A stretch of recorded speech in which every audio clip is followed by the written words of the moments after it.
Santé à présent avec le forum qui était organisé aujourd'hui pour fêter les 10 ans de l'Alliance des maladies rares. Une occasion de rappeler qu'une personne sur 20 en France souffre de ce mal, mais aussi un bon moyen de faire parler des différents lieux qui existent pour écouter et conseiller les patients. Plus de précisions avec le professeur Juliette Dezeureux-Autier, coordinatrice du Centre de référence des maladies rares de la peau au CHU de Toulouse. La définition d'une maladie rare, c'est une maladie qui atteint moins d'une personne sur 2000. Le nombre exact en dermatologie, il est difficile à préciser, il y en a un grand nombre, peut-être même plus de 4000 maladies.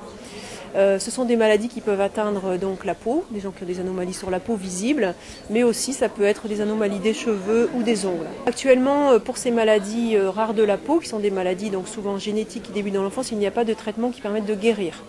Ce sont des traitements qui permettent d'améliorer les symptômes. Par exemple, quand on a une ichthyose avec des squames sur la peau, on applique des crèmes hydratantes pour réduire les symptômes et améliorer l'aspect et les sensations inconfortables que procure la peau. Mais il n'y a pas de traitement de la cause.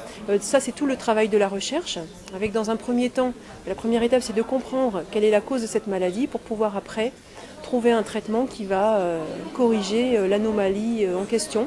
Sachant que il n'y aura pas de traitement universel pour toutes les maladies rares de la peau, ça dépend de l'anomalie en fait qui est en cause. Ce type d'événement est important parce qu'il permet de renforcer les collaborations qu'on peut avoir avec certains partenaires comme Alliance Maladies Rares, puisque pour améliorer ces maladies rares de la peau, il ne faut pas travailler chacun dans son coin, il faut essayer de travailler en réseau et rencontrer d'autres associations, rencontrer d'autres professionnels de santé, essayer peut-être de mutualiser nos efforts, d'échanger nos pratiques, avoir des idées de certaines actions qui ont fonctionné, pas fonctionné.